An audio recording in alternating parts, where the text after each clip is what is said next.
Nobody looked at Lucas when he rolled into the AeroTech control room. Not really. The engineer's eyes would glide over him as if the wheelchair was a warning sign. Not relevant. At 24, with an aeronautical engineering degree magna cum laude hanging on his bedroom wall, Lucas carried coffees, organized files, and heard jokes about the poor guy who needs a chance. No one knew that while being treated as invisible, he absorbed every technical manual, every procedure code, every emergency sequence that passed through his hands. His photographic memory wasn't a gift. It was his silent weapon against a world that insisted on underestimating him. But on Tuesday, March 14th, at 2:47 p.m., everything changed. Aerosul Flight 2047, an Airbus A320 with 312 passengers on board, faced a catastrophic electrical failure at 36,000 feet. The navigation system collapsed. Communications entered an error loop. At the AeroTech Control Center, supplier of the onboard systems, senior engineers ran between screens flashing red, shouting codes, desperately searching computers for manual reboot sequences. But the servers had also crashed. No backups were accessible. The pilot, his voice breaking over the radio, announced, "We have 9 minutes of fuel. We've lost all instruments. I repeat, we're flying blind." And it was at that moment, when the silence of panic took over the room, when the technical director pressed his hands against his head, murmuring, "This can't be happening," that a calm voice cut through the chaos. "I know the sequence." Everyone turned. Lucas was there, in his wheelchair, wearing the headset no one thought he had permission to use. "I memorized the A320 Emergency Procedures Manual, version 7.3, updated in January. I can dictate the complete system recovery sequence, word for word, code by code." The chief engineer looked at him as if seeing a ghost. "Are you sure?" Lucas took a deep breath. "Absolutely, but we need to start now." The control room had never been this quiet. 37 people, engineers, technicians, managers, all frozen, staring at the intern in the wheelchair. Lucas could feel their doubt pressing against him like a physical weight. He'd felt it every single day for the past 8 months, but never like this, never with 312 lives hanging in the balance. "Sir, we don't have time to verify this," the chief engineer, Robert Henshaw, said to the technical director. His voice carried that familiar edge Lucas knew too well, the one that said, "Can we really trust him?" The director, Martin Cross, looked at the main screen where Flight 2047's position blinked weakly. 8 minutes and 40 seconds of fuel remaining. "Do it," Cross said, his jaw tight. "Lucas, you're on." He pointed to the communication station. "Connect directly to the cockpit. Walk them through it." Lucas rolled forward, his hands steady even as his heart hammered against his ribs. The other engineers parted like water, their faces a mix of skepticism and desperate hope. He reached the console, adjusted the headset, and opened the channel. "Flight 2047, this is AeroTech Ground Control. My name is Lucas Chen. I'm going to guide you through a complete system restoration. Captain, I need you to trust me and follow every instruction exactly as I give it." There was a pause. Static crackled. Then the pilot's strained voice, "Copy that, ground control. We're in your hands." Lucas closed his eyes for just a second, and there it was.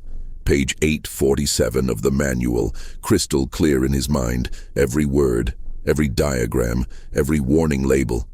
He opened his eyes. "Captain, we're starting with the primary electrical bus isolation. Overhead panel, circuit breaker section C, position your hand on breaker Charlie 7. If this story reminds you that ability comes in forms we don't always expect, consider subscribing to join our community. Pull Charlie 7, wait 3 seconds, then push Delta 2 and Delta 5 simultaneously." Lucas's voice was steady, mechanical, as if he were reading directly from the page that only he could see.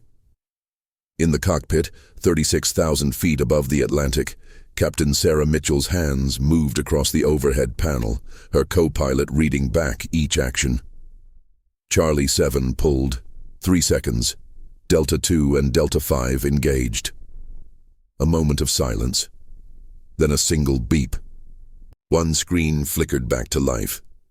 "Ground control, we have partial power restoration on bus 2. The relief in her voice was palpable, but Lucas didn't pause to celebrate. "Excellent, Captain. Now we address the navigation system corruption. This is critical. The sequence must be exact, or you'll trigger a full lockout." Behind Lucas, Robert Henshaw stood with his arms crossed, his face a mask of concentration. He'd worked with these systems for 15 years, and he was watching an intern they'd all dismissed, recite procedures he would have needed 3 manuals and a computer to verify. Around the room, engineers had stopped moving entirely. Every eye was on Lucas. The main screen showed 6 minutes of fuel remaining. The Airbus was still descending, still blind to its own position. Lucas continued, his voice never wavering. "Co-pilot, access the flight management system reset protocol. You'll need to input a 12-digit override code. Ready?" He rattled off the numbers without hesitation. 79 Alpha 32 Charlie, 81 Bravo 46 Delta. The co-pilot repeated it back, his fingers flying across the keyboard. Code entered. System is processing. 10 seconds passed. 15, 20. The tension in the control room was suffocating. Martin Cross gripped the edge of a desk, his knuckles white. Then, from the cockpit, "Ground control, navigation system is rebooting. We're getting GPS signal back." A collective exhale swept through the room, but Lucas was already moving to the next step. "Captain, you're not out of danger yet. Your fuel management system is still offline. You can't see your actual fuel levels, and the automated calculations are corrupted. I need to walk you through a manual fuel calculation using your last known consumption rate and current altitude." He paused, then added quietly, "And we need to do it in the next 4 minutes, or none of this will matter." The captain's response was immediate. "We're with you, Lucas. Tell us what to do." Lucas's mind was a cascade of numbers now. Fuel burn rates, altitude coefficients, wind resistance variables from the meteorological data he'd glimpsed on a screen 2 weeks ago. "Captain, at your last reported altitude of 35,200 feet and airspeed of 420 knots. Your A320's CFM56 engines consume approximately 2,400 kilograms of fuel per hour in cruise configuration. You reported 9 minutes of fuel at 1447, it's now 1452. Assuming you've maintained similar parameters, you have approximately 4 minutes remaining before flameout." The control room was silent, except for his voice. Even the air conditioning seemed to hold its breath. "We need to get you into an optimal descent profile immediately," Lucas continued, his eyes still closed, watching the numbers arrange themselves in perfect columns in his mind. "Begin descent at 1,800 feet per minute. Reduce speed to 280 knots. This will reduce fuel consumption by 18% and buy you an additional 45 seconds. As he spoke, he could hear Robert Henshaw whispering to another engineer behind him. "How the hell does he know all this?" The other engineer whispered back. "I don't know, but he's right. Those calculations are perfect." Lucas felt a strange sensation. Not pride, not vindication, but something simpler. He was finally being seen for what he could do, not what he couldn't. The pilot executed the descent, her voice tighter now as reality pressed in. "Ground control, we're descending. But even with optimal profile, we're not going to make it to any airport. We're 140 miles from the nearest runway." Lucas opened his eyes and looked at the radar display. She was right. The math was brutal and unforgiving. 3 minutes of fuel, 20 minutes to the nearest landing strip.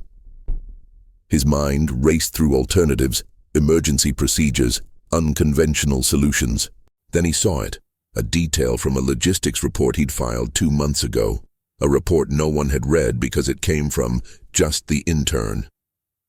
"Captain, there's a military air station on Terceira Island, Azores. It's not on your civilian navigation charts, but it's 82 miles northeast of your current position. Runway 1533, 10,000 feet, fully equipped for commercial aircraft emergency landings. He rattled off the exact coordinates from memory. Martin Cross spun toward him. "How do you know about that facility?" Lucas met his eyes steadily. "I read everything that crosses my desk, sir. Everything." The captain didn't hesitate. "Ground control, requesting immediate vector to Tercera. We're committing." Lucas guided her through the heading change, calculating the new fuel consumption with the altered course. It would be close, impossibly close. 2 minutes and 40 seconds of fuel for what should be a 3-minute flight. "Captain, you'll need to execute a continuous descent approach. No go-around opportunity. I'm going to give you the exact altitude and speed for each nautical mile marker." And he did, every single one, from memory. At 40 miles out, you should be at 18,000 feet, 250 knots. At 30 miles, 12,000 feet, 230 knots. The litany continued, each number precise, each calculation accounting for wind, weight, and the razor-thin margin of error. Behind Lucas, the control room had transformed. Engineers were now actively supporting him, pulling up weather data, coordinating with Tercera Tower, verifying his calculations on backup systems that had finally come online. Robert Henshaw stood at Lucas's shoulder, no longer skeptical but protective, running interference with anyone who tried to interrupt the flow. Martin Cross was on a direct line with Tercera's base commander, securing emergency clearance. What had begun with one overlooked intern had become a symphony of coordinated effort, and Lucas was conducting it all from his wheelchair, his voice never wavering, never doubting. 10 miles out, Captain. You should have visual on the runway now. Altitude 3,000 feet, speed 180 knots, full flaps, landing gear down." There was a pause that felt like an eternity. Then, "Ground control. We have the runway. We're on final approach." Lucas's hands gripped the armrests of his wheelchair. 90 seconds of fuel remaining, maybe less. The room held its collective breath. Every screen showed Flight 2047's descent profile, a perfect glide slope toward that narrow strip of concrete in the middle of the Atlantic. 500 feet, 300, 100. The captain's voice was pure concentration now, no fear, just focus. Then, crackling through the speakers, "Ground control, Aerosol 2047 is on the ground. We made it. All passengers and crew are safe." The eruption of sound in the control room was instantaneous. Cheers, shouts, people embracing. But Lucas just sat there, his eyes closed again, letting the wave of relief wash over him. When he opened them, Martin Cross was standing in front of him, his hand extended. "Lucas Chen," he said, his voice thick with emotion, "you just saved 312 lives." The video of that day went viral within hours. Not security footage.